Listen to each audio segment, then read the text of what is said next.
पिछले लेक्चर में हम बिहारी की काव्यगत विशेषताएं कर रहे थे, तो उसी में आगे है भक्ति और नीति प्रधान रचनाएं, जो उनकी काव्य की एक महत्वपूर्ण विशेषता है। वैसे तो रीतिकालीन कवियों का जो अधिकांश काव्य है वो सामंती वातावरण में लिखा गया है, और जिसके परिणाम स्वरूप रीतिकालीन काव्य की प्रमुख प्रवृत्ति जो है वो श्रृंगारी ही है। परंतु जिस प्रकार कृष्ण भक्त कवियों की रचनाओं में श्रृंगार प्रयुक्तियाँ मिलती हैं, उसी प्रकार रीतिकाल की जो श्रृंगारिक रचनाएं हैं उसमें भक्ति के भाव और अंश मिल जाते हैं। हाँ, इतना अवश्य है कि श्रृंगारिक कवियों की ये उक्तियाँ भक्त हृदय की केवल एक उनका अपना अंदरूनी भावना ना होकर केवल एक रुचि परिवर्तन का परिणाम माना जाता है। और भौतिक रस की उपासना करते हुए भी उनके जो विलास हैं, उनका जो विलासित मन है वो उसमें इतना नैतिक बल नहीं होता कि भक्ति रस में अनास्था प्रकट करते हैं या फिर उसमें सैद्धांतिक निषेध करते। इसीलिए रीतिकाल के सामाजिक जीवन और काव्य में भक्ति का आभास अनिवार्यतः विद्यमान है। तो इसी के संबंध में बिहारी ने भी भक्ति और नीति प्रधान रचनाएं लिखी हैं, जिसकी कुछ विशेषताएं हैं, जैसे कि उसमें निर्गुण और सगुण में कोई भेद नहीं है। बिहारी ने एक और प्रभु का सामीप्य प्राप्त करने के लिए निर्गुण का आश्रय लेने की सम्मति दी है, और दूसरी ओर सगुण के गुणों पर रुचकर उनके गुणों में बंधने की भी कामना की है। कहने का मतलब है उन्होंने सिर्फ और सिर्फ भक्ति की है, उन्होंने परमात्मा के निर्गुण और सगुण रूप में कोई भेद नहीं किया है। उन्होंने सिर्फ और सिर्फ प्रभु का सामीप्य प्राप्त करने की कोशिश की है, उनके गुणों को प्राप्त करने की कोशिश की है। उसमें उन्होंने किसी भी प्रकार का जो आराधना पद्धति है उसे स्वीकार नहीं किया है, बल्कि उनके काव्य में कहीं भी इस प्रकार का भेद दिखाई नहीं देता है। नेक्स्ट आता है राम और कृष्ण में अंतर। अब यहाँ पर इस संबंध में आचार्य विश्वनाथ प्रसाद मिश्र के अनुसार उन्होंने कहा है कि वास्तविक बात यह थी कि राम और कृष्ण में ये लोग कोई भेद नहीं समझते थे। भगवान की एक समान भावना लेकर ही ये अपनी उक्तियाँ गढ़ देते थे, और यही कारण है कि राम की लीला कृष्ण के नाम पर और कृष्ण की लीला राम के नाम पर कह देते थे। बिहारी ने एक और जहाँ सत्सई के प्रारंभ में राधा कृष्ण की स्तुति की है, वहीं दूसरी ओर कृष्ण के साथ राम से संबंधित प्रसंग को मिला दिया है। कहने का मतलब ये है कि उन्होंने राम और कृष्ण कोई अंतर नहीं किया है, उन्होंने दोनों को एक तरीके से एक दूसरे में मिला दिया। उनके लिए राम और कृष्ण की लीलाएं जो है वो अलग अलग नहीं थी। उनके अनुसार राम की लीला जो है उन्होंने कृष्ण में गा दी, और कृष्ण की लीला जो है वो राम के अंतर्गत उन्होंने गा दी। तो इसमें कोई उन्होंने अंतर नहीं दिखाया है। नेक्स्ट है हमारा दैन्य भाव। तो बिहारी दास ने तुलसी की भांति जो है दैन्य भाव दिखाई देता है, दीनता का भाव दिखाई देता है। जैसे कि तुलसी ने कहा है, तू दयालु दीन हो, तू दानी हो भिखारी। ऐसा लिखकर उन्होंने अपनी दीनता दिखाई है, अपनी दीनता को स्पष्ट किया है, भगवान की दयालुता और पतित पावनता सिद्ध की है। तो बिहारी में भी यही भाव पाया जाता है, और उनमें भी भगवान की दयालुता और उनके प्रति निवेदन का भाव उन्होंने दिखाया है अपने काव्य के अंतर्गत। तो इस तरह से हम कह सकते हैं कि तुलसीदास की तरह बिहारी ने भी अपने काव्य में दीनता का भाव दिखाया है। और उनके जो भगवान हैं बिहारी के, वो करुणा निधान है। उन्हें विश्वास है कि भगवान उनके कार्यों पर विचार किए बिना ही उनकी दीन दशा से द्रवित हो जाएंगे और उनका उद्धार करेंगे। नेक्स्ट भाव आता है सखा भाव। तो बिहारी के में जहाँ एक और दैन्य भाव प्रकट हुआ है, वहीं दूसरी ओर उन्होंने आराध्य की निष्ठुरता की ओर भी संकेत किया, और तरह तरह के उपालंब उन्हें दिए हैं। भक्ति का यह स्वरूप सूर के समान है, सूरदास के समान है। मतलब जिस तरह से सूरदास ने अपने काव्य में भगवान की, अपने आराध्य की निष्ठुरता का वर्णन किया है, और उन्हें अनेक तरह तरह के उपालंब दिए हैं, उन पर अपने जो कहना चाहिए आरोप व्यक्त किए हैं, उसी प्रकार भक्ति का जो ये स्वरूप है ये बिहारी में भी दिखाई देता है। प्रेमवश भगवान को उपालंब दिए हैं बिहारी ने भी। वे कहते हैं कि ऐसा लगता है मानो आपको भी संसार की हवा लग गई है, तभी तो भक्तों की जो करुण पुकार है आपके कानों तक नहीं पहुंचती है। तो ये जो चीज़ें हैं ये उनके काव्य में सूरदास के समान है। नेक्स्ट आता है मधुरा भक्ति। तो ये जो मधुरा भक्ति है ये निम्बार्क से प्रभावित है। तो निम्बार्क ने भगवान की उपासना जो है वो मधुर भाव से की है। इसी कारण उन्होंने कृष्ण और सखियों से घिरी हुई राधा को प्रधानता दी है। बिहारी ने भी इसी भाव को व्यक्त किया है, और उन्होंने भी कृष्ण के साथ साथ राधा की स्तुति की है।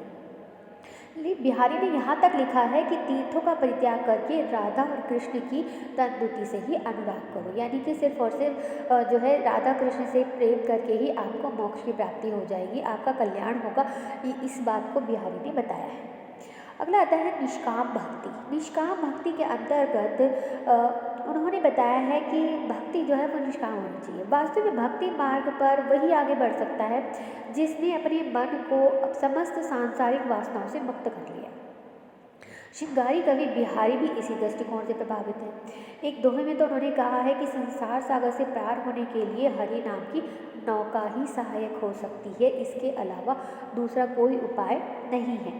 मनुष्य इस संसार में भगवान के नाम को भूलकर सांसारिक माया मोह में इस प्रकार लिप्त हो जाता है मानो उसे सदैव इस संसार में ही रहना है।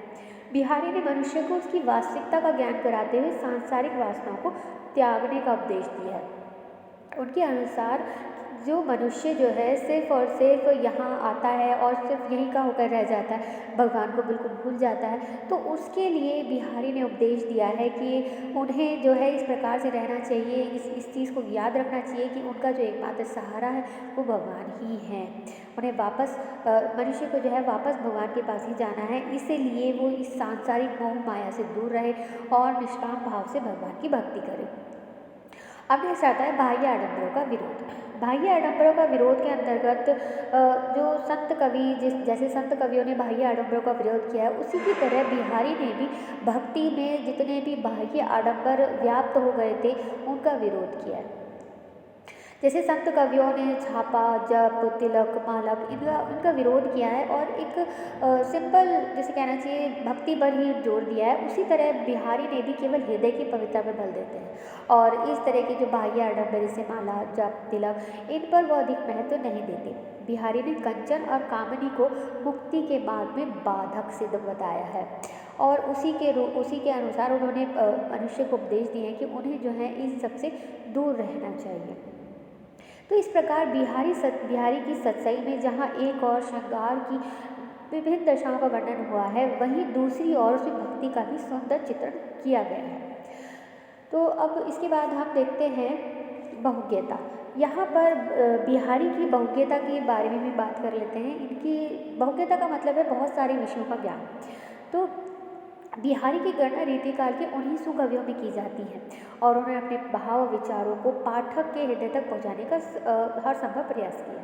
जिसमें सबसे पहला है दर्शन ज्ञान।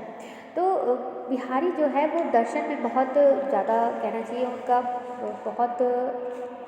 बहुत ज़्यादा इनके बारे में जानते थे, दर्शन के ज्ञाता कवि माने जाते हैं और लेकिन वो सिर्फ ज्ञाता ही माने जाते हैं, लेकिन वो दार्शनिक स्वयं एक दार्शनिक नहीं थे या भक्त नहीं थे, वो सिर्फ एक रीतिकालीन कवि थे।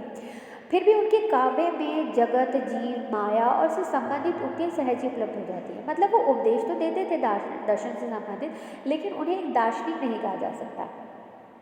इससे उनके काव्य में ये चीज़ें आई हैं, जगत, जीव, माया से संबंधित जो उपदेश आए हैं, उससे उनके से दर्शन विषयक ज्ञान का परिचय प्राप्त हो जाता है और ये माना जाता है कि बिहारी जो है वो अद्वैतवादी के समान उन्होंने ब्रह्म को जगत में व्याप्त माना है। नेक्स्ट आता है ज्योतिष ज्ञान।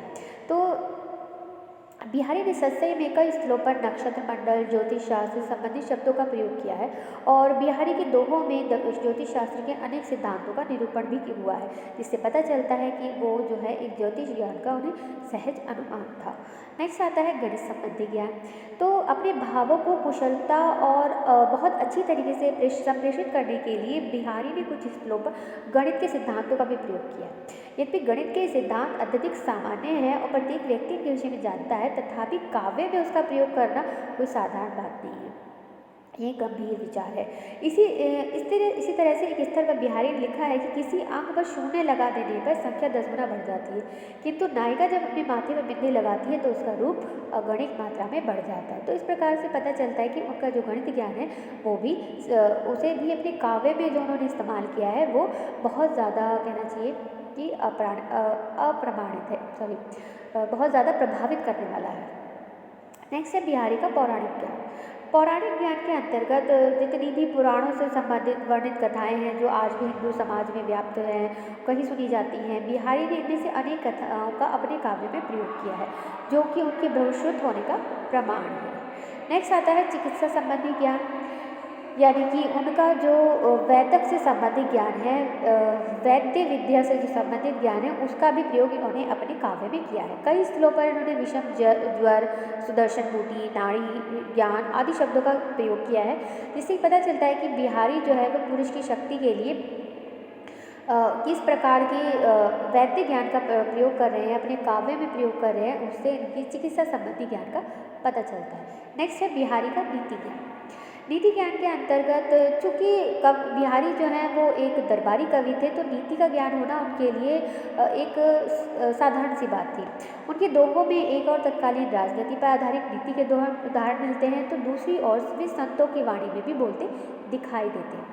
और लास्ट है लौकिक ज्ञान। तो बिहारी का लौकिक ज्ञान बहुत बढ़ा चढ़ा था। वे अपने युग के प्रतिनिधि कवि थे। उन्होंने लोक समाज के शिष्टाचार और प्रकृति के पल पल बदलते स्वरूप को गहराई से देखा था।